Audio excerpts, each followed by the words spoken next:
Peace, family. How y'all doing? I hope that you're okay.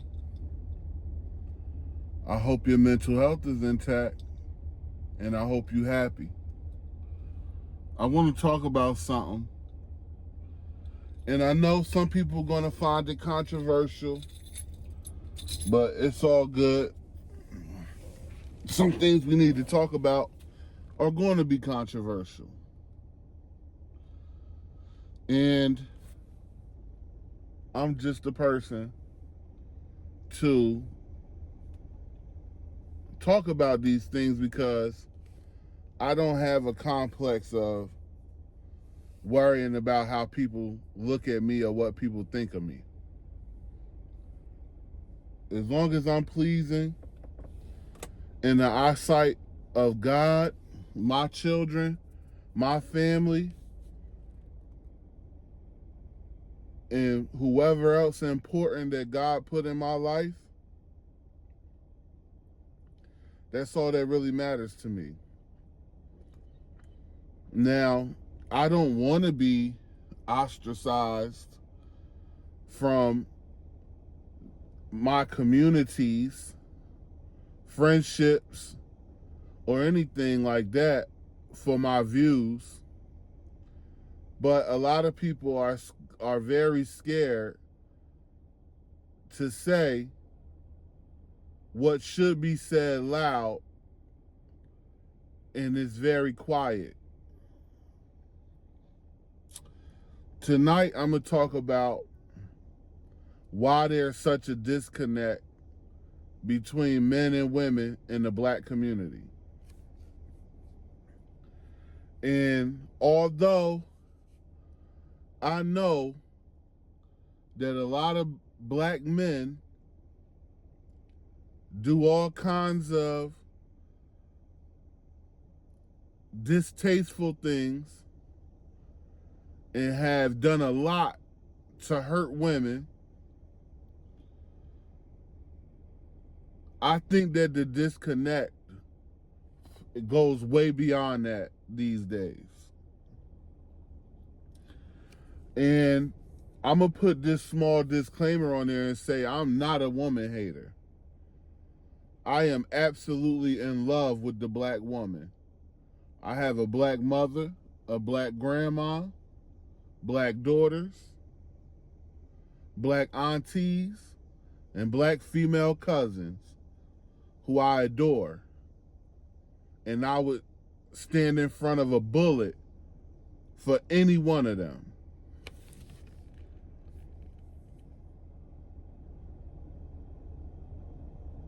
But the reason why I feel like there's a major disconnect in the black community right now amongst men and women has a lot to do with social media. Since the age of social media, and now women are freer in this society than they've ever been, that freedom has run amok and it has become very unchecked to the point where you can't expect a man to respect women, be willing to fight for a woman, and put their lives on the line as protectors of the woman if the woman doesn't give the man nothing to protect. These days, everything is on display. What do I mean by that? You can randomly go online and see from Facebook, Instagram, TikTok, doesn't matter. Excuse me, y'all. The train just happened to be coming by as I'm doing this video, but I think that my words will still be heard and my words will still be felt. There may be a part 2 to this. What I'm saying is, when you go on social media these days, absolutely the first thing that you see is the display of our sisters' bodies for the whole world to see. And the emphasis of vagina prints. The emphasis of vagina prints is not only amongst young girls, older women, middle age, it doesn't matter. And it's all races of women who are coming on social media with tights, shorts on, tights, whatever, leggings. And for some reason, they have their tights and their leggings pulled up in between their legs so hard that the display of the vagina is on full display. The breast is on full display.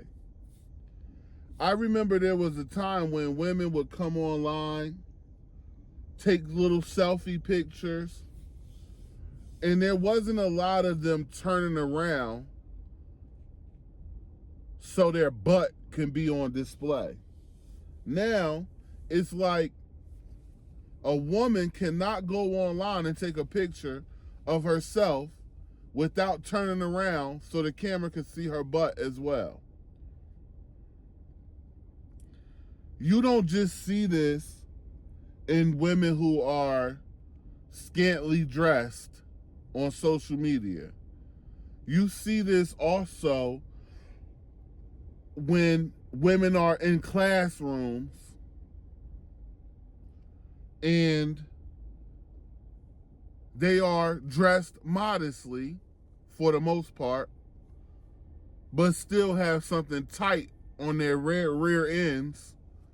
And for some reason, it's like in 2026, women are hypnotized to turn around and show their butts to the camera.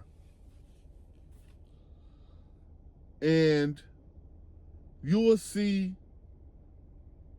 people doing this of all types of calibers. So this is not relegated to one group of women. It's like this is the new thing for them to do.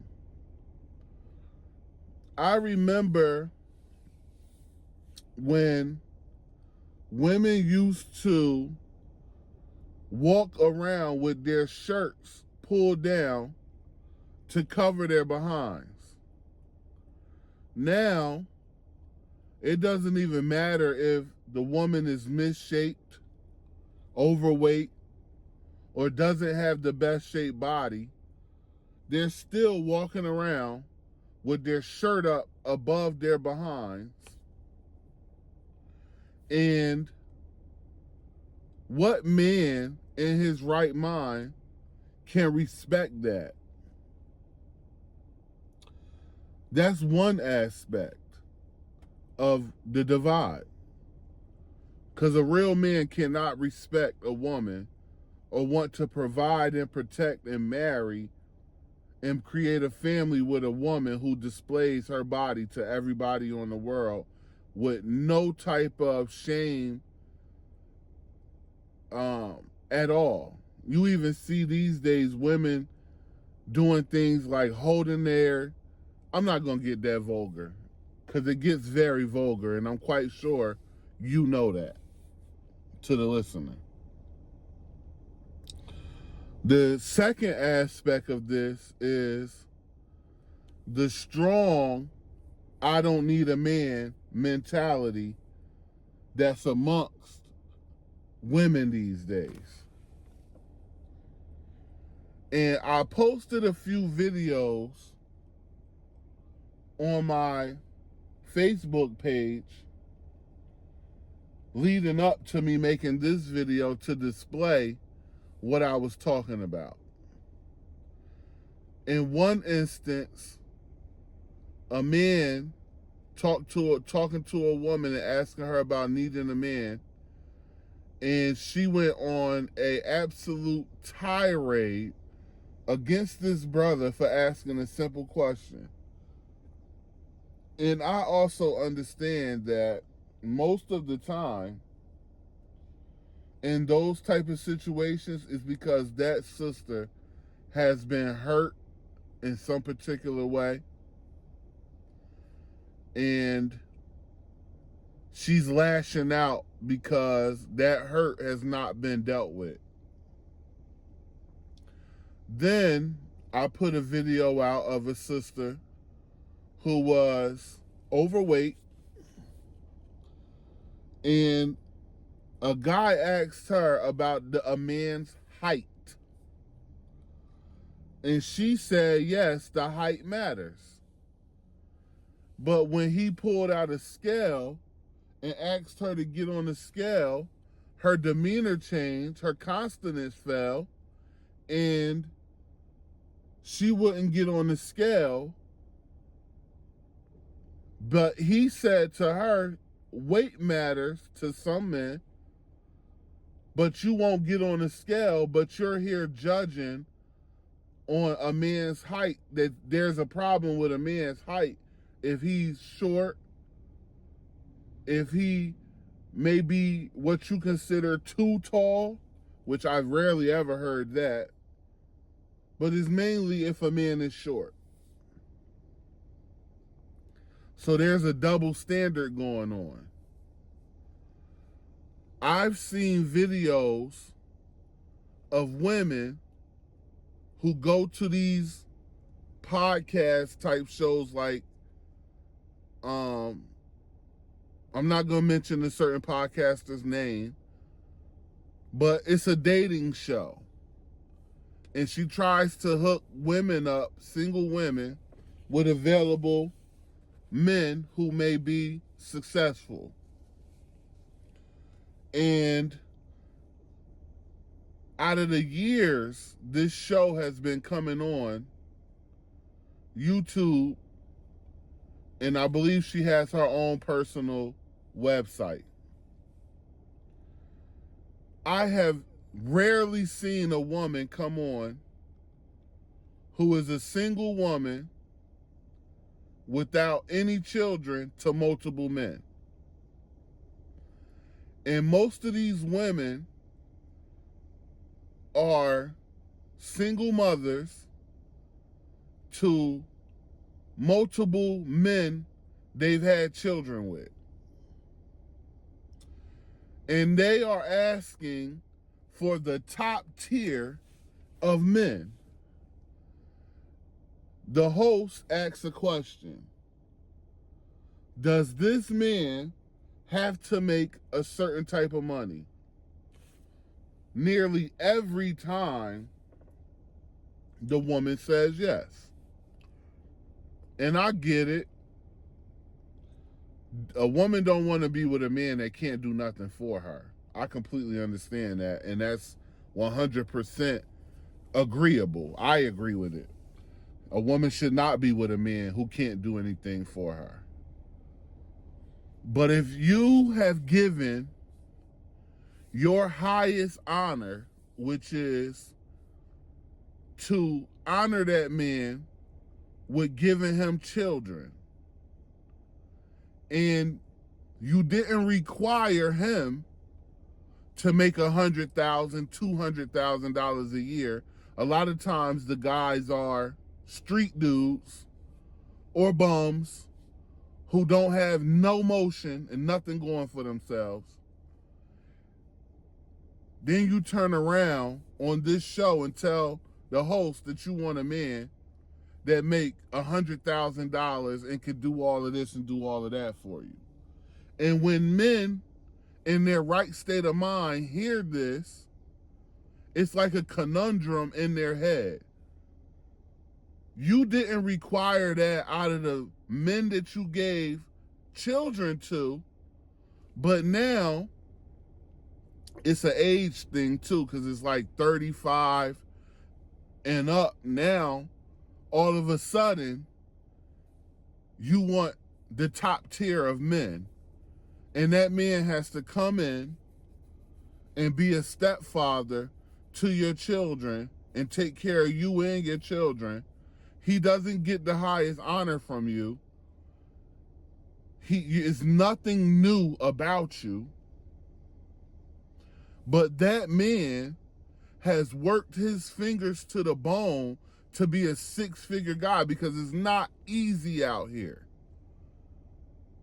I'm not going to say my salary, what I make, but I make really good money.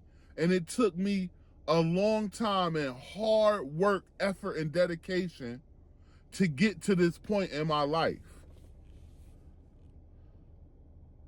And why would a man of that caliber, who worked himself to the point where he's making $100,000+ a year, maybe have his own businesses or a lot of motion and potential to have upward mobility, want to be with a woman who has multiple children with multiple different men, and he's getting nothing new from you, unless you are willing to be everything that that man needs, humble to him, loving to him, and put him first, knowing that it's a blessing to have that kind of man in your life, willing to be with you and take care of your children that are not his. Unfortunately, that's not what we see in this society when it comes to that type of dynamic.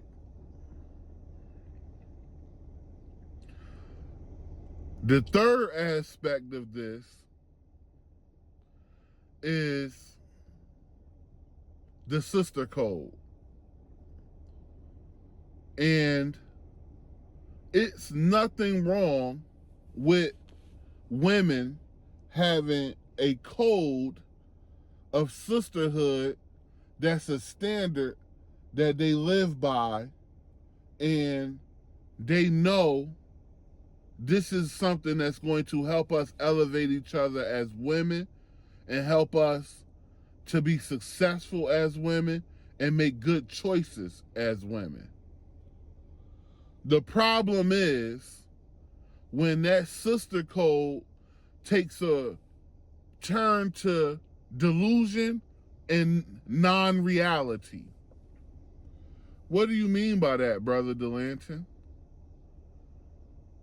What I mean by that is, if you are a woman and everybody is not the best looking person, and you are a okay looking person, you're not a Beyonce, you're not a Rihanna, you're not a Fantasia, so on and so forth, and you have females around you boosting your head up, making you think you are more than what you are. Part 2 on the way.